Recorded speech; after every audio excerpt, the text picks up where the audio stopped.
you can take to any social media platform to find out, at least amongst the dance community.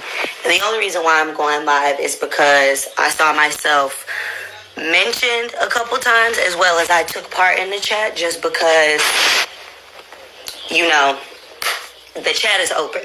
So let's talk about it. People mentioned me as a crew member, and people have been messaging me since it started, asking me, you know, about where I stand with it and everything.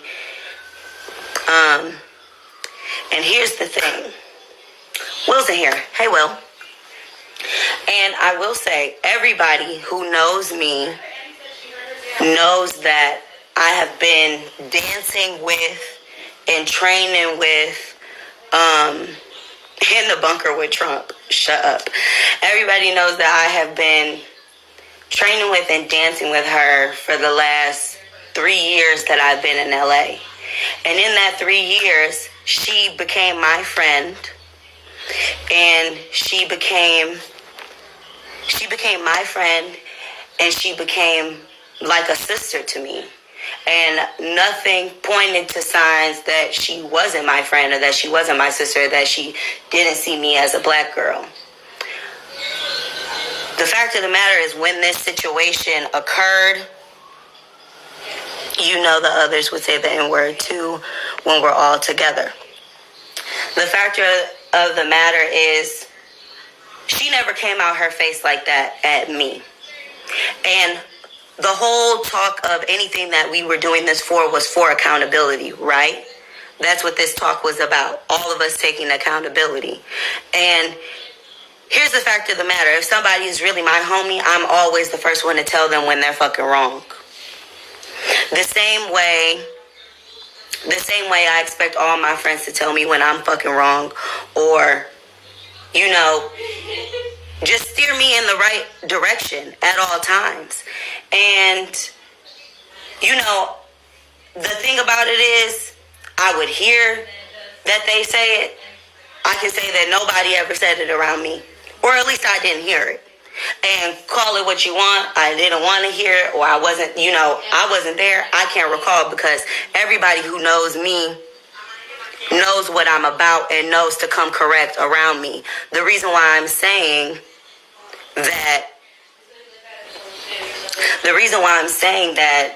this isolated incident is bigger than just one isolated incident, and is more than just, oh, she said the N-word, or whatever the case may, or not whatever the case may be. She said the N-word, and it's not okay, you know. And I have always been a catalyst for anybody that knows me that is not black to understand that there is a difference between me and you, me as a black person and you as a non-black person. There is a difference, and not that there is a hierarchy between us, but there is a difference. And there are things in my experience that I have that don't belong to you, and that was one of those things. And it was a responsibility that she had. But I came on here because I seen people were mentioning me, saying that, you know, didn't hold her accountable. And the fact of the matter is, people, if you pay attention to the last 2 years of what I've allowed you all to know about me and my career, one of the things that I've shied away from for the last 2 years was being in all these, being in all of her class videos, and distancing myself because of things that transpired that wore on our friendship, and that didn't necessarily have to do with race. Because at the end of the day, this isn't about picking a side. It's about human decency. And within human decency, black and white fall into the category of both deserving human decency. And that's what this is. There is one side right now. And right now is a time of choosing what side of history you want to be a part of. And I'm not saying that all of us out here are activists or have to come out and pretend to be activists and speak for their people if that's not what they're educated to do, if that's not what they feel strong enough to do. Right is right, wrong is wrong. This happened to be one of the things that fell in the wrong category. I am a very well-spoken person, meaning that if I really wanted to go off on somebody, I will. I always open the floor for conversations to be had with anybody, whether I'm cool with them or not, for whatever the reason is. Because to a certain extent, yeah, I'll allow everybody to have a rebuttal with me, to be able to have a conversation, with me. And I can vouch for myself, and I can speak 100% truthfully for myself to say that amongst Kirkland crew, I was the blackest one. And I don't mean that to invalidate the other black girls in the group, but it was definitely clear. It was definitely clear about,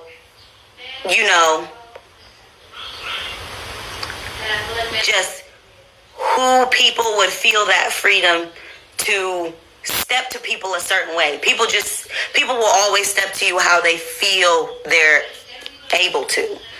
And my whole thing is that she never stepped to me like that. She never stepped to me like that. But as a friend to both of them, I came to my friend's aid because it could have been me that she was talking to. And I made that very clear. It could have been me that she was talking to, and it might as well have been. And the floor is still open to have the discussion if somebody truly wants to learn. This is not a time to just, everybody hates me. No. I mean, some people might, but some people always wanted to have that conversation and that open floor conversation. And people's defiance and learning about the black experience is very telling. And like people were saying in JR's live, damn, I just lost my train of thought because I seen Melanie wanted to go live. Let's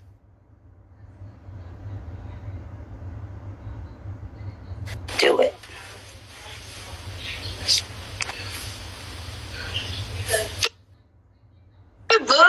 Hey, girl. How you doing? How you staying encouraged? Girl, staying safe. I feel you. Here with all this madness. You know what? I've been on all social media today trying to stay off, and then I'm coming on and trying to stay off, and then seeing things, not really knowing the full story. And I just wanted to go on live to discuss this thing. And it's so crazy because me and my friends literally had this same exact discussion about the N-word yesterday. It was me, my best friend Bathsheba, she's Haitian. I'm Puerto Rican. And Dom, Chanel, African American from Los Angeles. And I saw what Nicole wrote, and granted, she's white passing. So it's very difficult for me to sympathize with how she felt about using the N-word with her cousin. But, and not to say that she's correct, you know what I mean? Being that I'm Puerto Rican, right, and I'm not African American, but I'm brown, and I'm from New York, and I say the N-word. Trust. It's probably every other word that comes out of my mouth. Right. It's like, I understand why white passing non-people of color say it when they grow up in communities. That is something that is just very much ingrained in the culture. Because I'm brown, but my brother looks white. Right. But my other brother looks Arabic. But my nieces and nephews, they have like the whole range of colors because we're Latino. So we are just naturally a multi-race people who have Afro descent and who are also descendant of slaves, but do not know the pain of the N-word because that wasn't a word that was used in Puerto Rico to denigrate us. No rules that was used against you. And I can speak from growing up and coming from being raised in an all-black neighborhood, you know, and when my mother made that switch, putting me in a predominantly white school to grow up, and I grew up my entire life learned how to dial back how black I am, knowing that somebody could come out their face and the first thing that they're going to call me when they get upset is a nigger. But when I see somebody that looks like me, because you might be a lighter complexion than me, but you look like me. You know what I'm saying? And you know that you are of African descent. Yeah. You know, that is the telling difference. Now, that just goes to people just knowing your own, doing the research on your own is what it comes down to. Because even take the N word out of the discussion. This is a time for all non-black people, non-people of color to look into their own history, to reflect, and not to say that anybody saying that this is what you are about, but you are a descendant of that oppression. You are a descendant of that oppression. Nobody. I completely understand what you're saying, and that's what you live by. Mm-hmm. But if we want to sing Kumbaya, we all want to get together and we want this to be peaceful and we want to tell people not to riot, people have to be willing to be accountable for themselves and be able to accept times that you don't know. Hence, me myself, after this whole thing blew up on the internet, you know, I for the last 4 or 5 days have been opening up discussions with all people in my life that are not black, because this is, I want to know where you stand type of way. I am here to help you. I'm doing you a courtesy by even offering my services to help you understand what's going on and why it should matter to you. Absolutely. I'm absolutely service by doing that. And if me doing you a service is meant by you being defensive and asking you not to talk about it publicly and, you know, just talk to you about it privately, let's have open floor discussion between people that are black and not black, and that are Spanish and not Spanish. Like, let's open the floor and have the conversations and be willing to hear people's passionate standpoint on that. Because to be honest, and everybody can read this in my interview, but had you been on my other foot and this been a situation between myself and you, have gone way differently. Mm-hmm. Yeah. Way differently, and there would not have been all that talk. Oh, absolutely, and I know that feeling. And room to explain, because I'm known for nipping shit in the bud. And you said it earlier, like when you hold yourself a certain way, people just know not to fuck with you because they know you will clap back like real quick. And I think I almost wish she had the conversation with you first. And me being honest to come on here, because I'm taking accountability for myself right now. And I was talking about this earlier amongst my roommates, because I live with Effie and we have another friend who we live with who is Afro-Latina. We were having the conversation earlier. Damn, I lost my train of thought. We were having the conversation earlier about how, people are going to try that in different environments, because they're teetering the line of seeing what they can.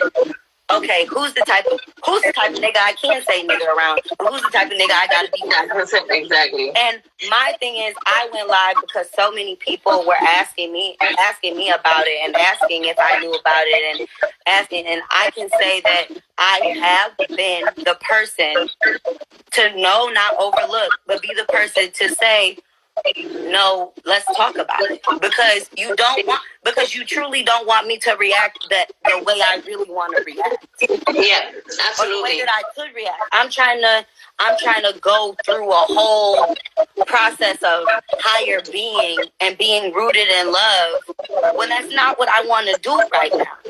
Girl. I'm ready to light this shit up. You know what I'm saying?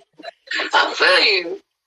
And I had to come on here and say something because I felt like with the situation being blasted the way that it was for myself and so many other people to see that because it didn't happen to me, I had to hold myself accountable and knowing that there are Black people in this industry that know me, that have questioned me in the past of,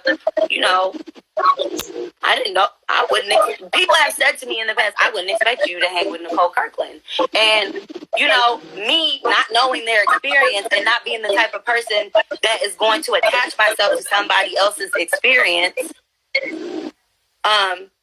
I couldn't speak to that. I couldn't just be like, I'm going to hop on the bandwagon. Because sometimes it does take it happening close. The same way we're trying to explain to white people that it's going to take for them to see their own people being killed in the streets, for them to understand what's going on. It's the same way it had to take me hearing her say the word nigga freely to somebody that looks just like me for me to be like, I can't fuck with it. Yeah, absolutely. Because I have tried to have the conversations and open up the floor. Yeah, and I said, if it's not, you cannot teach somebody that does not want to learn. And I'm not saying that I know she doesn't want to learn. I'm saying that she might not be in that place right now, and that's her business. I feel that. Those conversations, were they recent? That text message thread, was that recent? Are you talking about the screenshot? The one that was on Twitter that was going crazy? That's not recent.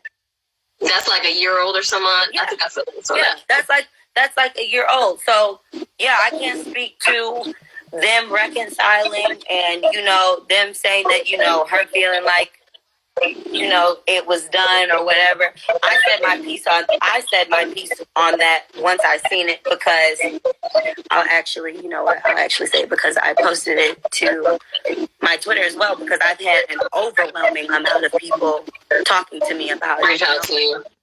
Yeah. And you know what? It's crazy because for people to say I didn't know you would be one to associate with Nicole Kirkland. I don't even know how she is either. But then I realized recently that in general, the white friends that I do have really fucking know, or they're really fucking white. They would never dare. Mm-hmm. For whatever reason, the white friends that I'm close to, that I would be around, that I could possibly have these conversations with, don't teeter the line.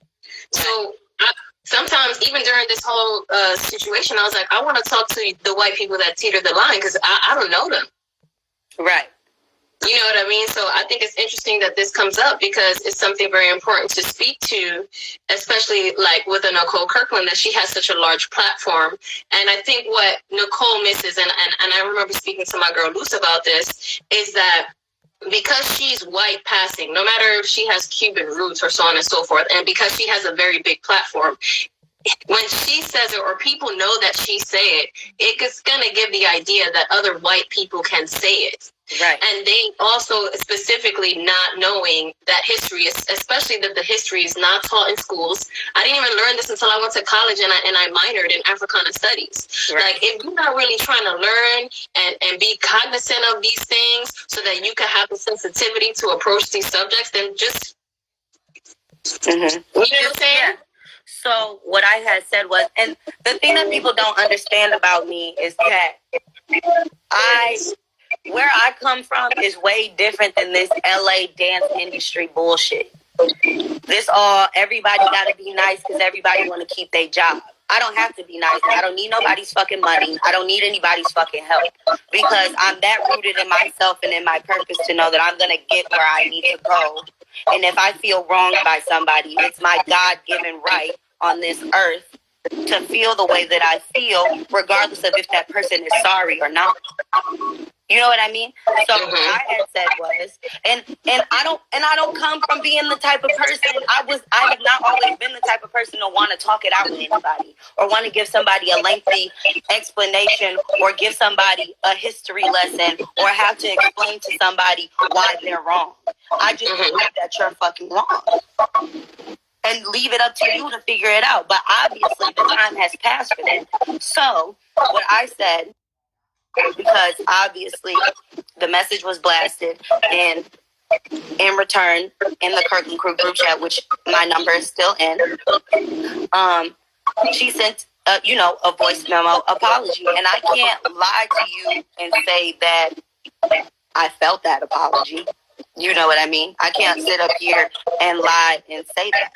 So what I said in response to was, this is why I was saying what I said about having conversations, because it's clear in those messages there was a disconnect that could have been avoided if you truly wanted to learn. Unfortunately, this isn't something people or myself are going to skip over.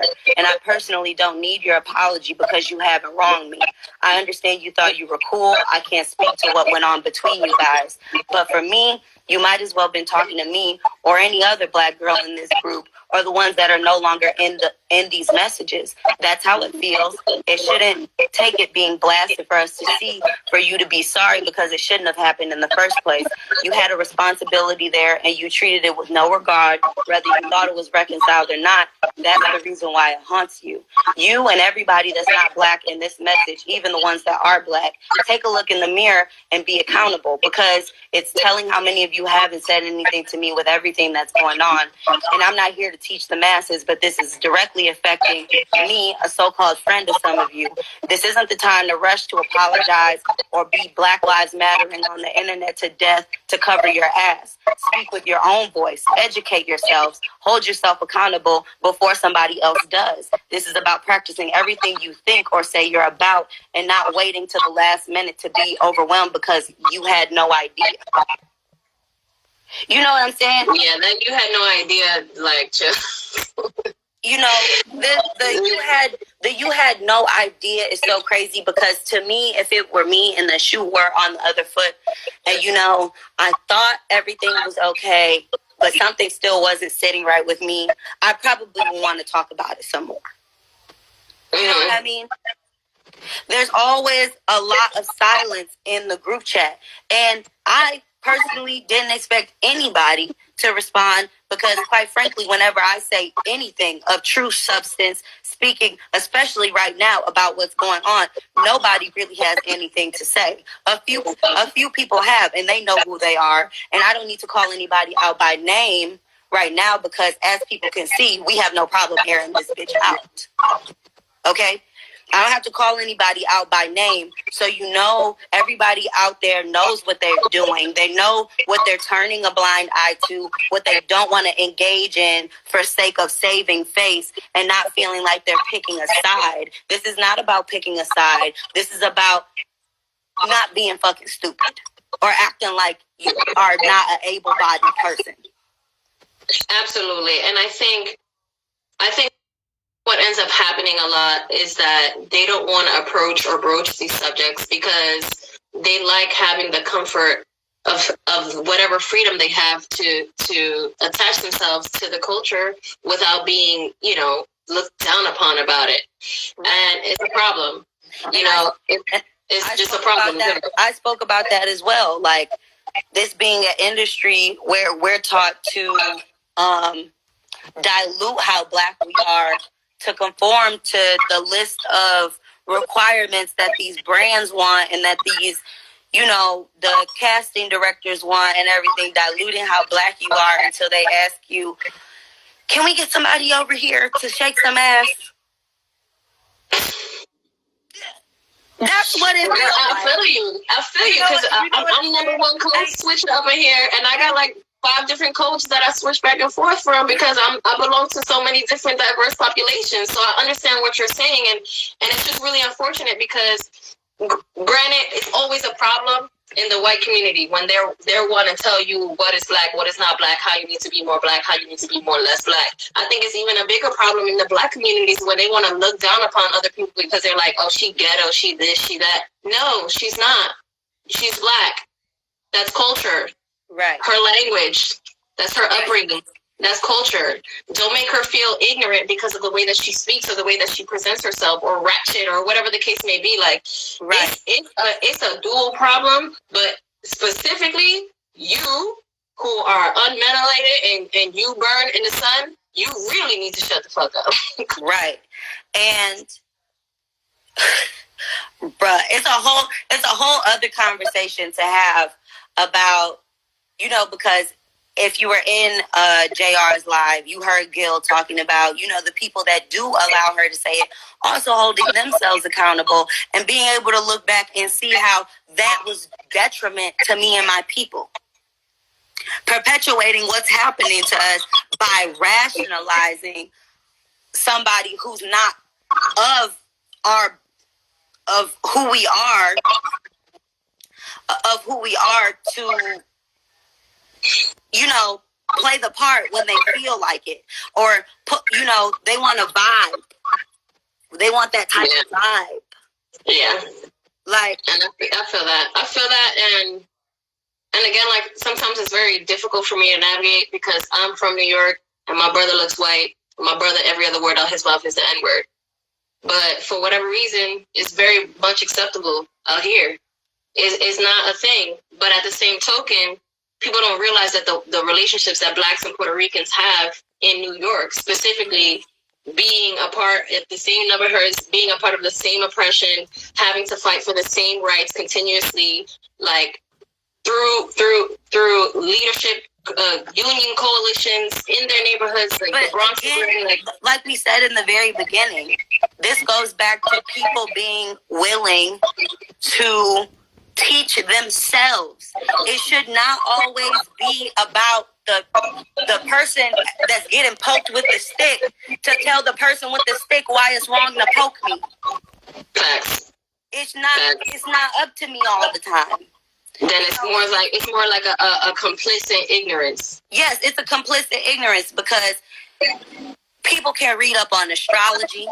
People can read up on when the next retrograde is. People can read up on what shop got the best grills. People can read up on where the fuck they can get the best weed at. But nobody wanna, like, you know what I'm saying? Like, it just, like, the math ain't mathing. I feel you. You know? And it's like, and I'm not saying, because I realize a lot of people, when they hear us talk about this, I can understand how from an outside point of view, when you hear it, all you hear is the volume and the passion and the speaking, and you hear anger, but I'm not angry. I'm not angry. I'm actually fucking furious. I'm not angry. I'm fucking furious. And it is impressive to myself that I'm holding it together this well. Because people that were in my life a couple of days ago, I went to the first protest out here in LA, and I got shot at during peaceful protests. And I'm not saying that everybody has to go out there and put themselves on that front line, but I went out there and I felt what that power felt like, and I felt what that pain felt like. Even though that was already a pain that I've lived my entire life, I went out there and I felt a collective pain of people screaming their hearts out, screaming with tears in their eyes. No justice, no peace. I went out and I experienced that. And maybe you don't have to go out and experience that, but you need to know that people are experiencing that. And just because you are not, it does not make it any less real. Mm-hmm. And that also goes for Black people that don't want to seem, you know, that don't want to seem like they're shaking the table. You know what I'm saying? Because that 100% happened today in response to what happened, of people trying to put words in my mouth from what I said, saying that, well, I don't think she's a racist, so I'm not going to co-sign to the message above.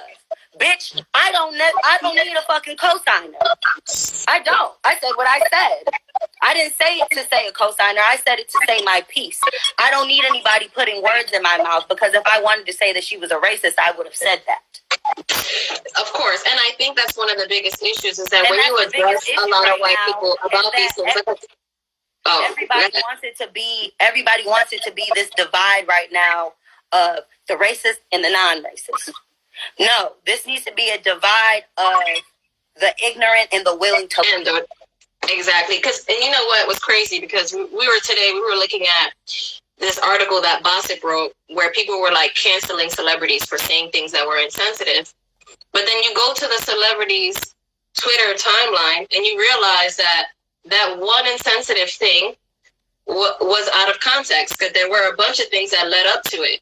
Mm-hmm. Right. And then one of the things, specifically LL Cool J, he was talking about, can you imagine how difficult it is to raise biracial children right now?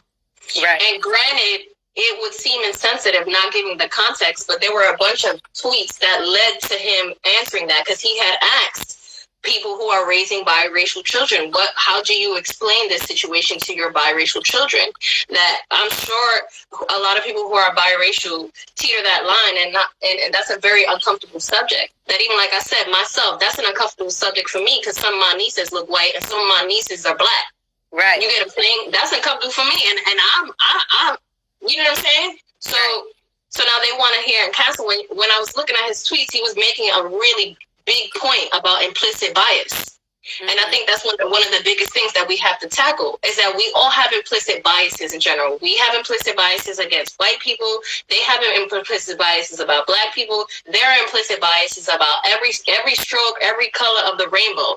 And a lot of these things are very learned and ingrained in us. And it makes us look down at people and not be empathetic to whatever it is that they're feeling. And at the end of the day, what we have to do is unlearn that within ourselves. Right. And when we are put in a position to confront implicit bias, be empathetic to the situation at hand, in that this is an implicit bias. Mm-hmm. It's going to take a lot more than one conversation for this person to realize that everything that they learned up until this point is wrong. Right. And I think, you get what I'm saying?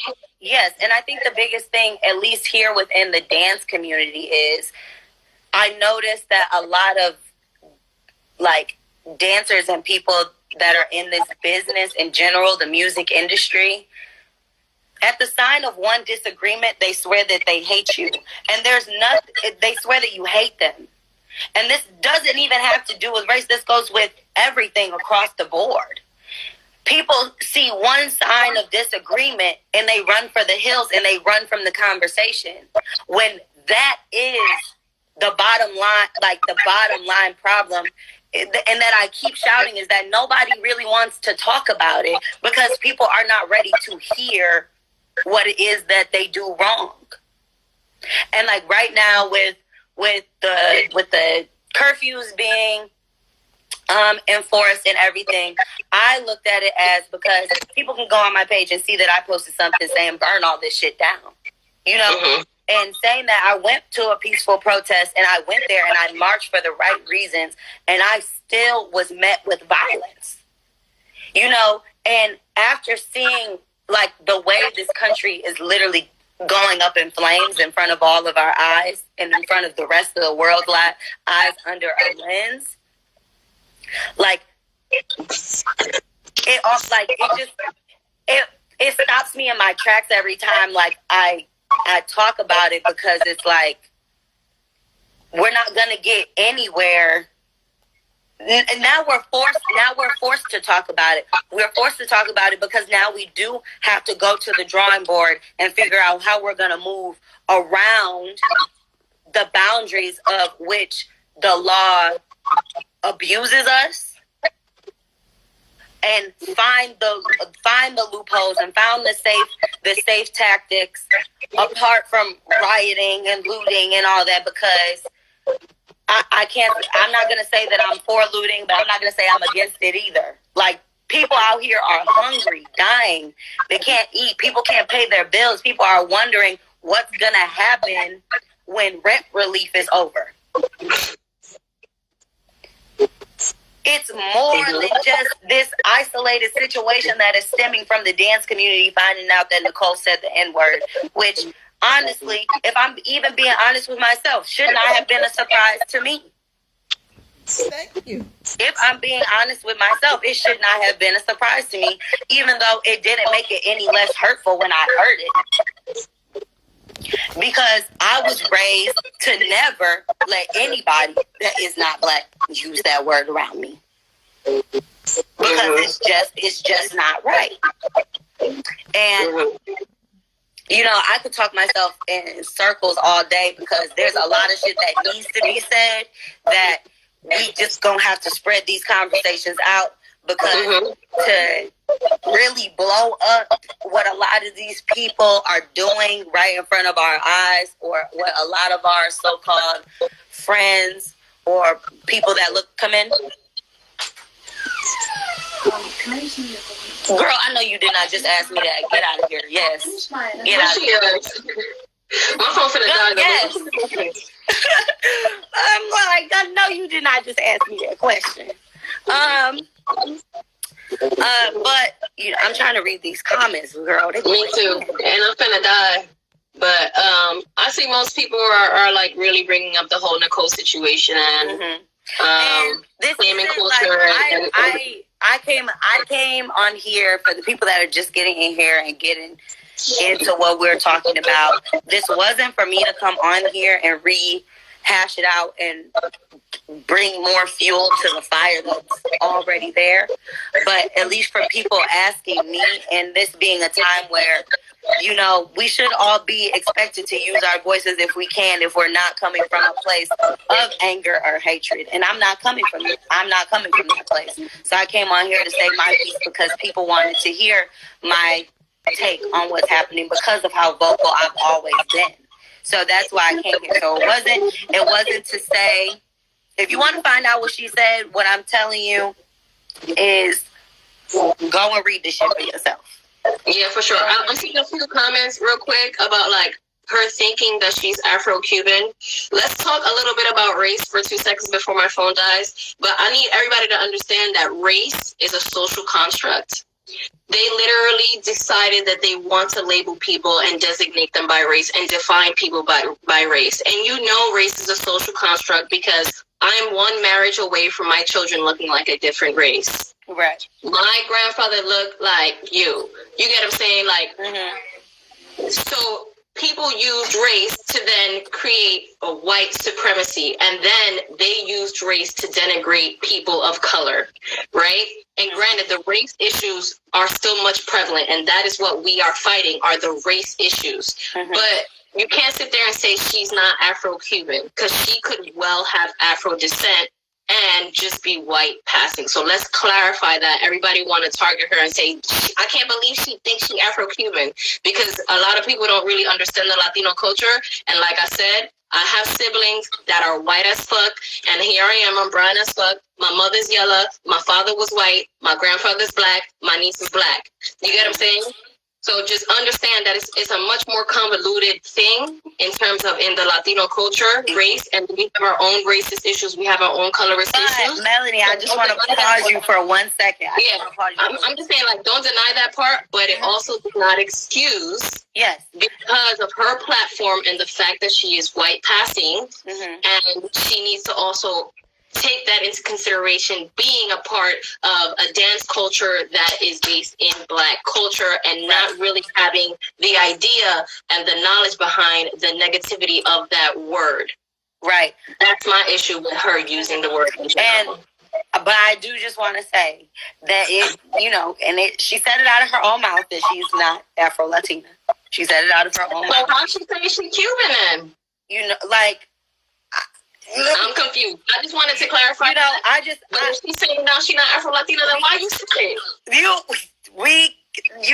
This is just what the open floor conversation is about. Girl, I mean, and I understand that. You was like, but I'm Spanish, but I'm this, but I'm that. Don't do that shit. Because now it makes somebody, like, for instance, like I said, like my brother who's kind of white passing, and then people want to shoot him in the face for saying, oh, but my ancestors are Black, and they thinking that he's lying because people want to straight up be like, oh, but I'm this a part of Black, so then stop.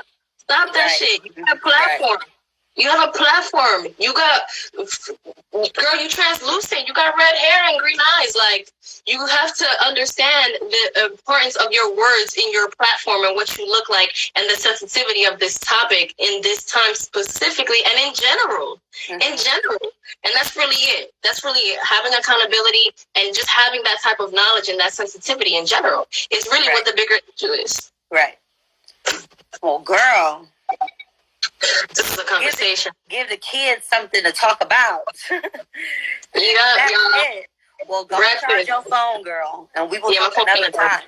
Yeah, this is a really good conversation to have. Like me and my Afro Latina females wanted to have like a forum about this as well, and clarifying some things about Latino culture and so on and so forth. Because a lot of people are just ignorant, and people like being ignorant. They just like being ignorant. Right. So for us, it's more about like, let's clarify a few things so you have a better understanding. So before you say X, Y, and Z, know ABC first. I'm really tired of it. Right. You know what I'm saying? But I'm with you, baby girl. Stay encouraged. Mad love. This was a great conversation. I think these conversations need to happen. And honestly, I don't think a Black life needs to be lost for these conversations to be happening. Right. Absolutely. So, yeah, much love. Right. Love you. Bye. Love you, baby girl. Woo, child. Oh, my God, the tea is steaming today. Good Lord, I did not wake up and expect such... Oh, Lord. This bitch is shaking the table. I'm really tired of it. Right. This bitch is shaking the table. This bitch is shaking the table. Hi. How are you? Good.